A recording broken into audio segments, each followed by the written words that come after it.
Esiet sveicināti! Šodien jums pastāstīšu primārās lietiņas par lietotāju programmu Excel, kā tur darboties, ko darīt un tā tālāk. Tātad, kā mēs redzam, šobrīd mēs atrodamies Excel vidē. Ja kāds to nemāk atvērt, tad mēs to varam izdarīt searchā, ierakstam Excel un šeit mēs esam iegājuši Excelī. Tātad šeit mēs redzam pirmo izklāja lapu, jeb sheet. Tas mums rādās šeit lejā, kad mēs esam pirmajā lapā. Kā mēs redzam, šeit mēs varam pievienot, cik daudz lapas mēs vien vēlamies. Un šobrīd mums viss ir vienāds, sheet. Bet kā mēs varam nomainīt nosaukumu, piemēram, šeit. Tur izdarīt sekojoši, spiežot ar labo tausiņu virsū. Tālāk dodamies uz rename un nosaucam lapu, kā vien mēs vēlamies, piemēram, lapa 1. To pašu mēs arī varam darīt tālāk, lapa 2, UTT. Tālāk, labi. Nedarīšu to līdz galam, bet, jūs sapratāt domu. Labi, tātad lapa 1. Ko mēs redzam šeit lapā 1? Augšā mēs redzam joslas ar nosaukumiem insert, layout, formulas.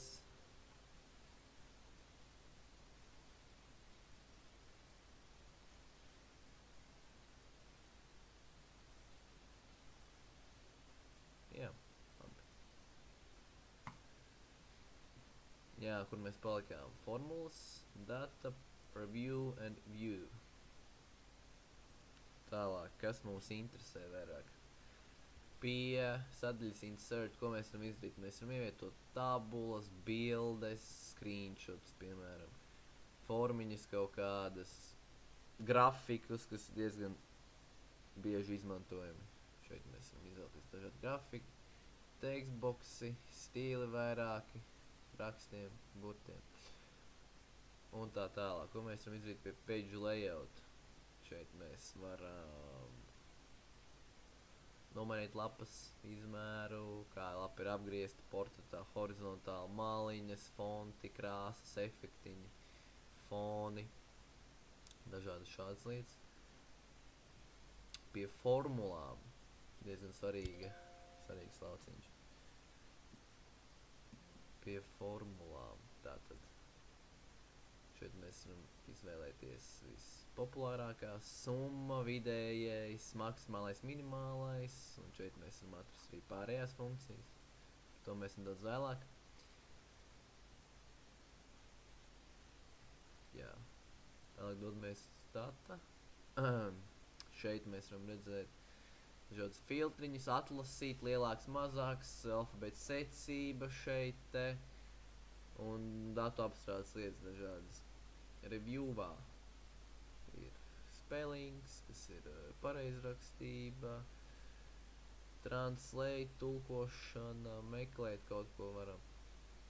Un viewā mēs varam apstīties, kā izstās mūsu izveidotā lapa, zoomā, kas ir palielināt, pietuvināt. Mēs varam apstīties, kā izstās lapa dažādos citos veidos. Labi, atgriezīsimies pie home sadaļas, kur arī ir iekļautas primāri visizmantojamākās funkcijas. Un sāksim ar nelielu piemēru. Piemēram, tā.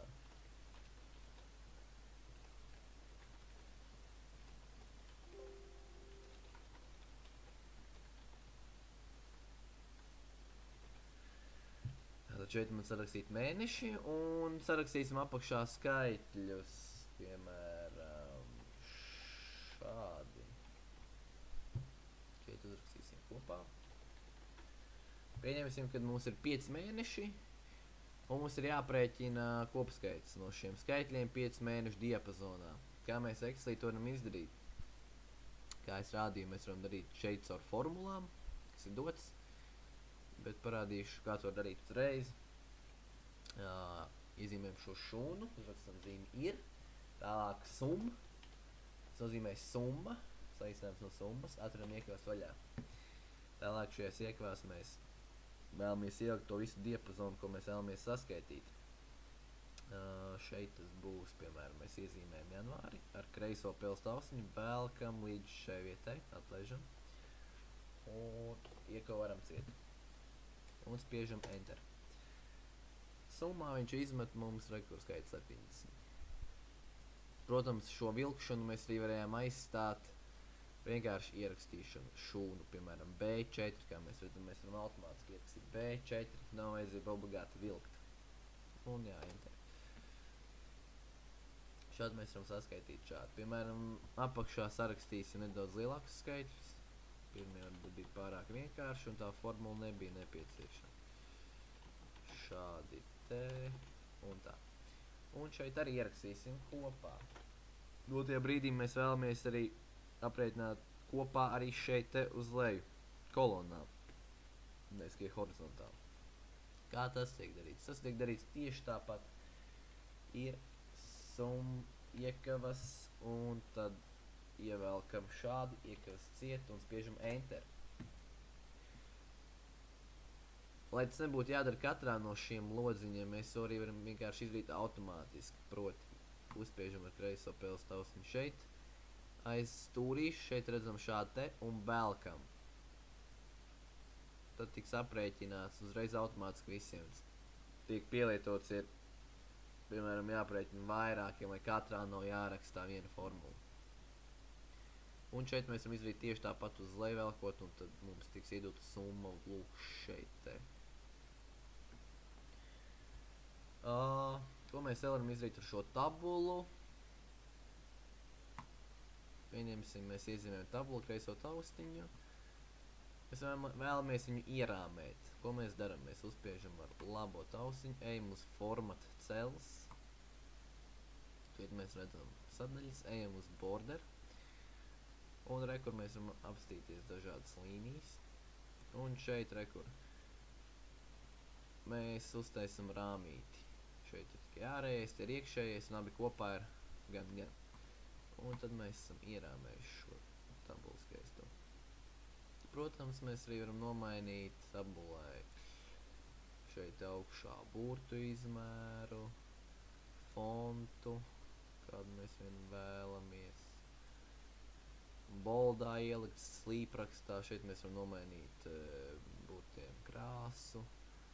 Tādas lietiņas varam izdarīt. Piemēram, kā šeit redzams, īsti neielien mūsu uzrakstas tabulā iekšā, ne, tad mums vajadzētu paplašināt šo šūnu. Kā to dara? Lūk, uzējam šeit augšā, lai būtu tieši šāds te, melns ar bultiņu sāniem, kreisais pils taustiņš un velkam pa labi. Tad mums sanāk šādi te. Mēs arī varam pavilkt, cik lielu mēs vien vēlamies to šūnu. Ļoti parocīgs rīks, manuprāt. Ja mēs vēlamies visiem sarkanu, piemēram, te sarkanu, kā mēs darīsim? Lai nav katram jāspiež, jāiezīmē, blablabla sarkans, mēs vienkārši izdarām šādi te, uzspiežam Ctrl un atzīmējam uzreiz visus, kuriem mēs vēlamies to mainīt. Un uzspiežam šādi. Tas nozīmē, ka visiem uzreiz nomainījās. Tāpat arī ar šiem te skaitļiem mēs varam tā un uzspiežam Ctrl. Un tad vienkārši paņemam, kurus mēs vēlamies atlasīt un uzspiežam šādi te. Ļoti parocīgi, manuprāt. Jā, tas bija ar tabulām. Jā, parādīšu šeit parādījums, kā ir summēt, sasummēt. Arī, piemēram, var veikt dažādas citas funkcijas, piemēram, ir min. Tas nozīmē, kad šeit mēs atlasījām mazāko skaitli no šī diapazona ar formulu minimālais. Un kā mēs redzam, tas ir 10. Šeit mēs varam pavilkt leju un tad mums parādīs, kāda ir minimālie šajā kolonnā. Tas arī ļoti labi strādāja, ir ļoti milzīga tabula, un tad, lai to nav jāmeklē, tad raksti min, bla bla bla, un tev izmet minimālo no visas lielās tabulas skaitļa. Jā. Tas tā kā būtu. Ko mēs varam vēl izdarīt? Teiksim, mums šeit ir tabuliņa, kā jau šeit uztaisam tabulu. Un mēs zinām, ka šeit būs kaut kas vairāk iekšā nekā viena šūna. Nu, teiksim, mums vajag apvienot šādu apgabalu tā kā vienā šūnā, bez šīm svītiņām. Kā tas notiek? Mēs iezīmējam nepieciešamo apgabalu. Un šeit augšā mēs redzam merga. mēs uzspiežam uz viņa. Un redzam, šeit mums ir iezīmējies viss lielais laukums, kur mēs varam rakstīt un darīt, ko mēs vēlamies. Kā jau šeit rādīju, aiz šīs stūrīšu pavilkšanas, tieši tāpat mēs arī varam izdarīt šeit te, pavelk, ja mēs, piemēram, zinām, ka ir te, un vajadzēs te tieši tādu pašu. Mēs paņemam un pavelkam. Nu, viņš automātiski mums uztaisīs tieši tādu pašu. Un šeit arī ietilpst vēl viens. Lūk tā. Tas būtu ar tādām tabulas lietām saistīts. Un šeit iekšā mēs varam nomainīt krāsu līnijām, raustītu līniju ielikt, ja mēs vēlamies, un tādā garā.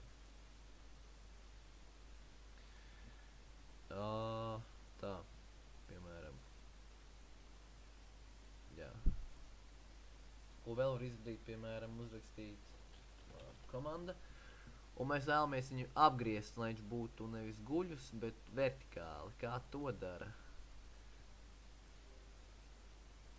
Tātad, to dara šādi format cells, sadaļā ligment. Un šeit, kur mēs redzam, mēs varam pagriezt tekstu, kā vien mēs vēlamies. Piemēram, par 90 grādiem šādi. Un mūsu teksts ir šādi te. Mēs varam grozīt ap savu asi, jeb kādā leņķī, kā mums vien nepieciešams. Un šeit arī viss tas pats pieejams. Vēl nianses. Tātad, ko mēs varam vēl darīt Excelī? Kā jau es rādīju, atgriezīsimies pie šīs tabulas. Mums ir dažādi skaitļi. Mēs no viņiem vēlamies uztaisīt grafiku. Kā to mēs darām? Mēs paņemam, iezīmējam šos, un teiksim tā, iezīmēsim šos, lai mazāk skaitļi. Un rekur ejam uz chart. Šeit mums tiek doti rekomendētie, biežāk izmantotie, bet mēs dodamies uz alt chart, kur mēs varam apsīties visus pieejamos grafika veidus, kāds vien mēs vēlamies. Teiksim, paņemsim šo te. Un tā. Lūk, redzam, šeit mums ir parādījies grafiks ar kopā 70, 18 un tā. Tātad, tūlīt būsim atpakaļ. Tā, atgriežamies atpakaļ. Atvainojamies par nelielo pauzīti. Un iepriekš mēs palikām pie grafika. Kā mēs šeit varam redzēt, ko mēs varam izdarīt ar grafiku, mēs varam nomainīt viņa nosaukumu. Kā šeit varam redzēt, grafiks 1, piemēram. Un tikpat vienkārši arī mēs viņu varam pārvietot pa visu darba lapu, kurien mēs vēlamies, kur viņš mums ir nepieciešams. Tālūk, virsū objektiem un tādām lietām. Kaut kā šādi te. Tālāk, ko vēl Excels piedāvā sevi, ko viņš vēl ietver? Kādas lietiņas var būt, kaut ko tādu, tātad uzrakstīsim šeit dažādas vārdus.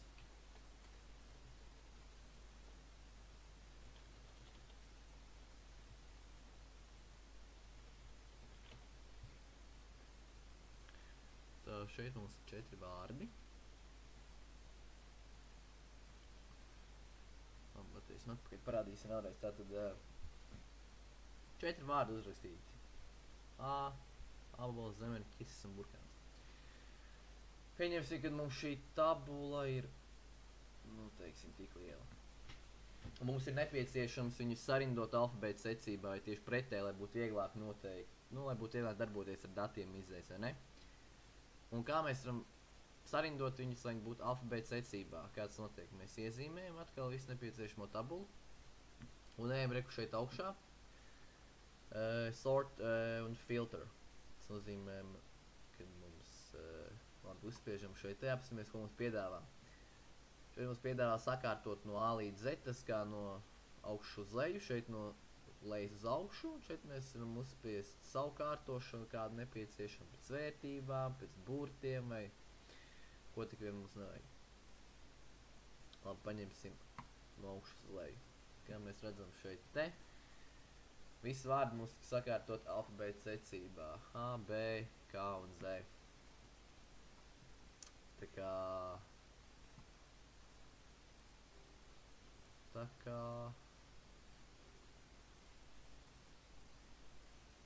Jā. Tātad. Šī arī ir viena no lietām, ko piedāvā Excels, un tikai darbības ar skaitļiem, kā mēs redzējām, bet arī darbības ar vārdiem, ar alfabētu un tādām lietām. Jā. Tālāk. Kas vēl mums pieejams Excelī? Rekur šeit te loga shapes. Šeit mēs varam izveidot dažādus objektiņus, teiksim tā.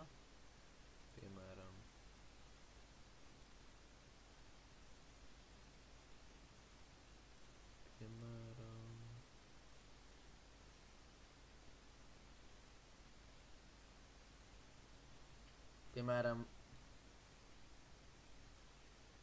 kaut kādus attēliņus, ne gifus, bet bildīts kaut kādas ilustrācijas nepieciešamiem aprakstam. Un da jebko, ko mēs varam atrast šeit, te mēs varam uztaisīt kaut kādu... Labi, parādīšu piemēru. Teiksim, reku mums šeit riņķis. Mēs vēlamies, riņķa rādījus ir 3 centimetri, vienalga kas. Mēs vēlamies aprēķināt šim riņķim laukumu. Ko mēs daram? Kāda riņķa laukuma formula ir pi r kvadrātā reiz r. Tas nozīmē, rādījus mums ir 3 spiežam tā. Labi, mēs būsim praktiski 14.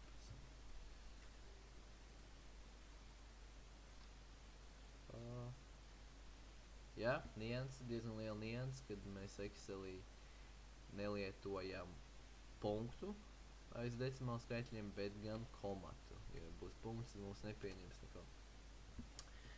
Šeit mēs esam izreikinājuši riņķa rādījus. Tā kā, ko mēs no tā secinām, kad Excel šūna arī ļoti labi darbojās, kā tikai kalkulators summa, starpība, min, maks, bet arī jebkur citu darbību izpilda. Kā mēs šeit redzam reizinājumu, mēs atzīmējam ar zvaigznīti. Reizinājums zvaigznīte. Tātad, lūk tā. Kvadrāts. Kvadrātam mēs varam laukumu aprēķināt tieši tāpatās, piemēram, mala reiz mala, un tad mēs darām tā, mala reiz mala. Tā. Kādas vēl ir populārākās Excel darbības zīmes? Plus ir saskaitīšanai kā plus, tā arī ir mīnus, Reizinājums ir rādītā zvaigznīte, dalīšana ir lūk šāda svītiņa. Nu, tās 4 populārākās darbības. Vai ne? Tātad, ko es vēl gribēju parādīt? Atgriezīsimies pie šī te slaida, piemēram. Reku šeit mums ir cik āboli? 1, 2, 3, 4, 5, 6, 7 āboli. Teiksim, mēs tirgojam 7 ābolus. Mēs esam uztaisījuši šeit Excelī tabulu, kad mums ir prece, 7 āboli bijuši. Un, teiksim, 4 āboli mums ir nopirkti. Un, ko mēs varam darīt ar Excel palīdzību? Doties format cells uz font. Un šeit te efektiņi. Uzspiežam pirmo structural. Tātad, ok. Un šeit mums parādās, kad ir 4 āboli, viņi ir nopirkti, tad viņi ir nosvītroti, un mums vairs āboli nav, vai ne? Nu, tas bija tāds, kas pirmais galā iešāvās par nopirktiem āboliem, bet vispār, jā, kad pie fonta mēs varam nosvītrot. Šeit mēs varam augšrakstā un zemrakstā arī vārdu uztaisīt, piemēram, šeit viņš ir. Tas vairāk darbojas matemātiskām funkcijām, piemēram, 5 un 4. Mēs vēlamies 5 ceturtajā pakāpē. Tad mēs izdarām šādu te. Tas mums aizvija atpakaļ. Lūk, šādi te mums ir 5 ceturtajā pakāpē. Tas darbojas šādām. Un ja mēs vēlamies, piemēram, 1 ar indeksu apakšām, 1, teiksim, kaut kādiem darbiem vai apakšpunktiem, tad mums ir vienkārši šādi te apakšraksts 1.1. Jā, to mēs varam izdarīt pie fonta sadaļas šeit arī. Krāsa, lielumi, fonti un tādas lietas. Tālāk atgriezīsimies pie cipariem. Un aiziesim turpatās. Šiten tev number. Bieži vien ierakstot kaut kādu skaitli, mums viņš izmetās par datumu vai vēl kaut kādām lietām par laiku vai, vienalga ko. Tad šeit mēs varam norādīt, kam tam skaitlim tieši ir jābūt. Datumam, valūtai, vienkārši skaitlim, procentiem, daļai, tekstam, vienalga kam dators, jā. Piemēram, kad mēs ierakstām 4.02. Mums izmetīs 2. februārs, kā 4.02, vai ne? Bet mums nevajag tur datumu, mums vajag vienkārši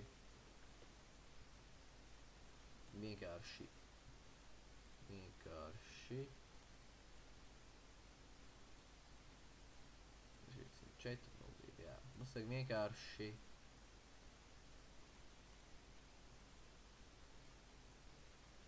vienkārši parastu skaitli, vai ne? Mēs ierakstīsim 4.02. Mums būs vienkārši skaitlis. Nevis kaut kāds datums. Kā mēs šeit redzam. General. Kaut kā tā. Mēs varam pamainīt uz jebko, ko mēs vēlamies. Jā, lūk tā. Es tā uzmetu acis apakšā un rādījās beig daudz lapu. Man nebija vajadzīgs, tomēr beigās viņas kā kaut kas nogaina. Tā, man bija vajadzīga tikai viena lapa, nevis tās 8 uztaisītās. Kā mēs no viņā varam tikt vaļā ar labo taustiņu un spiežam delete. Un tā mēs varam atlasīt lapas. Jā. Kas vēl Excelim ir labs? Šīs bija tās visas lietas, ko es jums rādīju jau uzprogrammētas, un mēs vienkārši viņas izmantojām. Bet Excelim arī ir pieejams, teiksim tā.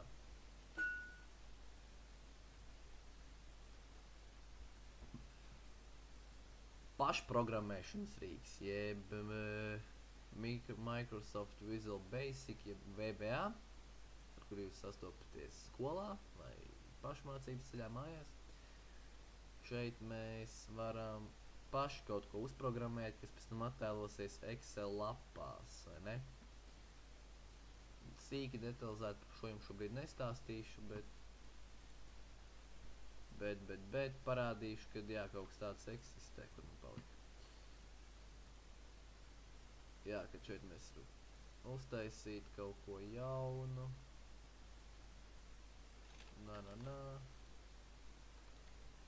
Un šeit mēs varam paši programmēt, ko mums vajag, un pēc tam attēlot Excel lapā.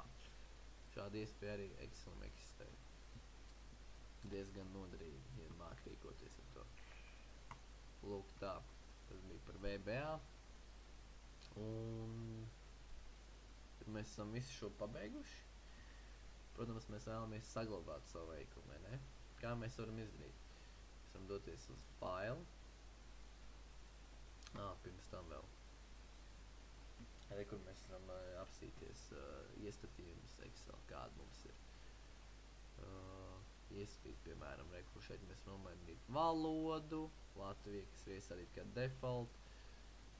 Tālāk seivošana, kad Excels automātiski saglabājās pēc norādītajām minūtēm. Tas nozīmē, ka mums nav, ja mēs aizmirstam saglabāt, ja mums izslēdzās kompjūters vai pazūd elektrība, kad mums viss nebūs pazudis, kad reku šeit būs laiks, pēc kur automātiski Excel pats saglabājās un būs kaut kas būs palicis no tiem datiem.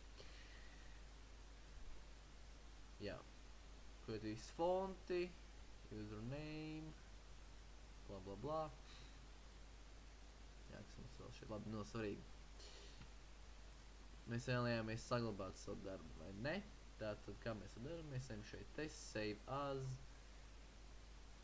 computer, browser,